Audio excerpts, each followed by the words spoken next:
I guess like first, like could you guys maybe just talk about a little bit about how you both met as writers? Because this whole idea of co-writers, I feel like you guys do it in a very interesting way. Oh, let me answer that because Sean is collaborative by nature. He's kind of a collaborative polygamist. And so this is like the idea of working with other people and stuff was I think, I mean, I don't want to speak for you. I think very natural to Sean. And I've rediscovered this as a whole separate story. Like I do tend to work more independently. It's my natural style. And so I thought the same thing as you. I was like, I'd see co-authored books and I wouldn't know what to do with them. And I'd wonder about them. I'd be like, well, so Stephen King and Peter Straub wrote The Talisman. So who really wrote it? You know, like did Stephen King write some and Peter Straub wrote some others? So I just never understood it either. But you want me to talk about like the way that we worked? Because you said how we met, how we started working together. Yeah, I mean, I guess like even like when you're professional writers and then you meet someone and then there's a process. It feels like it must be a little bit similar to like startup founders where you have almost like founder dating where you're filling someone else out before you kind of fully commit. Dating's the like, metaphor I would have used. Yeah, what was that like? Well, I mean, I can go back to our origin story, which is basically me horning in on Sean and Dave doing the writing in what felt like a very deconstructive, entrepreneurial way, right? So they had this, sideways way to attack the market by doing serials and bundling. And I mean, I don't care about all that, but the point is, I had just, gotten the idea of podcasts in my head, and I said, dude, we need to do a podcast. Like that'll be great. So we started our self-publishing podcast, which is actually just coming to an end now after however many years. Wow. And so that was my way of trying to like learn what they were doing because I'd always wanted to be a writer, but I was doing it the write-along novel query agents, like I did it in the Stone Ages before Kindle was really a thing. And so once we got to talking and once we were having the podcast every week, it took like what, Sean, like 6 months before we're like, let's do that idea together. And we decided to give it a shot. Yeah, it was, there were 3 projects that came really in close succession when we first started writing together. And the first that preceded the Beam was Unicorn Western, which is still one of my favorite things that we've ever done. It's been a while since I've reread it. I'm curious how much I would like it these days, but I really, really love that story.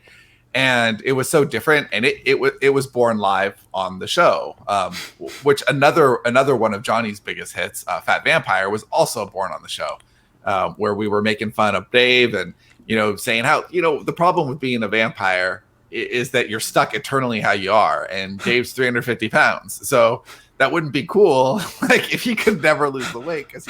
Well, now I want to turn this around because that could make us seem pretty bad. It was actually Dave saying all these things. It's like on record, right? So like he's making fun of himself, and he's like, "I wouldn't be able to catch prey. I wouldn't be able to glamour anyone. They just run away from me." And then Unicorn Western was similar. Yeah, Unicorn Western, he basically said we would never, me, this is before Johnny and I were working together. He told me if I wanted to write a Western, which I did, and still haven't other than the one with unicorns. If I wanted to write a Western someday, I wouldn't do the research. So it wouldn't be good. And he's like, go ahead and write your fucking Western and put a unicorn in it, right? And so Johnny and I did. And it was kind of a lark. We just wrote the first one, which was 25,000 words.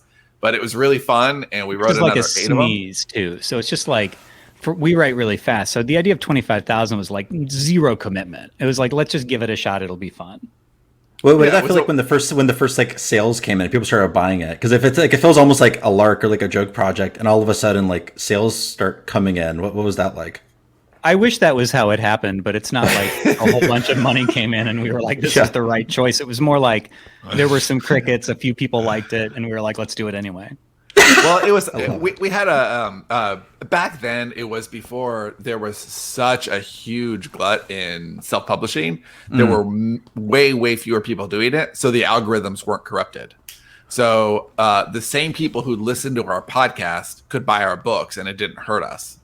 And so we were talking to a group of people every week who they had heard the birth of this idea, and they knew this was our first project together. So there was some excitement to see what we were doing there. But for the continuation of the project, it was never about sales. Like that was fun. Like Johnny and I were learning to write together. So we had that project. And that's because we aren't a profit-driven company. Remember that as the refrain? I John used to do. proudly shout that from the rooftops. Unfortunately, now these days I'm like, fuck that noise. But yeah, so the Beam was our follow-up to Unicorn Western, and it was so different, like so different that that I just felt like not only really proud of the results, but like, oh, I can write with this guy forever. Like it's not just that the results were so different, it's that the process to get these wildly divergent stories was equally fun and rewarding creatively. That's wild, because I would have thought, just as a reader of the Beam, that it would have been something that you guys have been working together like far longer than like one project.